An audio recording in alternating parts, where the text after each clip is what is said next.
Have you ever wondered what truly drives the figures who reshape our world, often through sheer, relentless force of will? Walter Isaacson's biography, Elon Musk, pulls back the curtain on one of the most audacious and controversial innovators of our time. It explores how a childhood marked by intense psychological pain forged a man with an almost superhuman drive and an extreme tolerance for risk. This isn't just a story of technological triumphs. It's an unflinching look at the personal demons, the demon mode as those close to him call it, that fuel Elon Musk's relentless quest to push humanity towards Mars and an electric future. By understanding the forces that shaped him, you gain a deeper insight into the nature of extreme ambition and the complex, often contradictory character behind the headlines.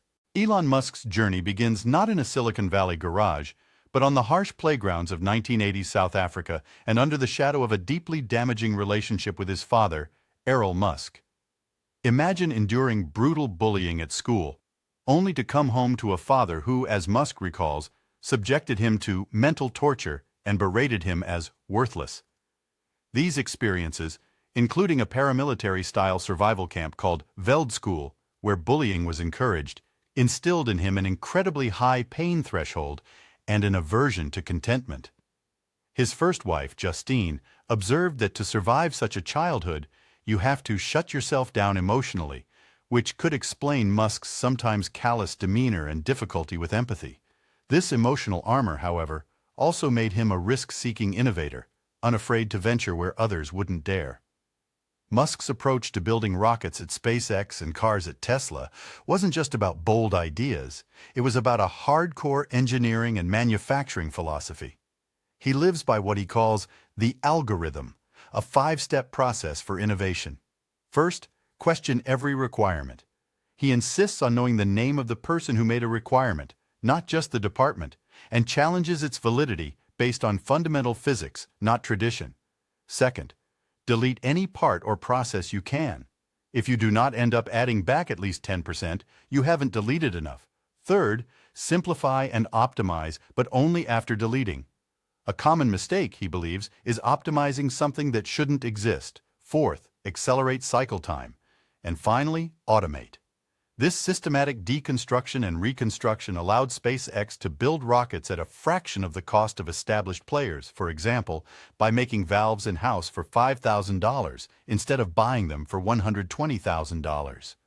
Beyond the financial and technological achievements, Musk is propelled by a profound, almost cosmic sense of mission. He sees SpaceX's goal not just as launching satellites, but as making humanity a multiplanetary species to ensure the survival of consciousness. Tesla, for him, is about accelerating the transition to sustainable energy. This isn't just rhetoric, it's a core driver that fuels his willingness to bet his entire fortune, repeatedly, on ventures that most would deem insane. When SpaceX faced multiple rocket failures and Tesla teetered on bankruptcy in 2008, he famously refused to choose between them, pushing all his chips in to save both. This mission-driven intensity extends to his concerns about artificial intelligence, leading him to co-found OpenAI and later X.AI, aiming to ensure AI develops beneficially for humanity. Musk thrives on crises, deadlines, and what his brother Kimball calls a siege mentality. He often seems to manufacture drama, not just in his companies during production hell surges, but also in his personal life. This attraction to storm and stress, Isaacson suggests, is deeply rooted in his turbulent childhood. When things are calm, Musk can feel unsettled, almost itchy, prompting him to launch new, audacious endeavors or stir up controversies, like his impulsive and chaotic acquisition of Twitter. This need for high-stakes battles energizes him, but it also leads to periods of unrelenting insanity, as he described the simultaneous crises at Tesla and SpaceX, and the self-inflicted wounds from his Twitter escapades. Could Elon Musk achieve his monumental goals if he were, as he joked on Saturday Night Live, a chill, normal dude? Isaacson's biography grapples with this question. Musk's Asperger's, as he self-identifies, contributes to his difficulty in picking up social cues and his sometimes blunt, offensive communication style. His demon mode, characterized by intense cold fury, can be terrifying for employees. Yet, this same relentless drive and willingness to ignore conventional boundaries are what enable him to push teams to achieve what they thought impossible. His first wife, Justine, noted that the strong will and emotional distance making him a difficult husband were also reasons for his business success. The book paints a picture of a man molded out of faults, where the genius and the demons are often inextricably intertwined. The main takeaway of this book, Elon Musk by Walter Isaacson, is that extraordinary innovation and ambition often spring from a complex and sometimes deeply scarred psyche.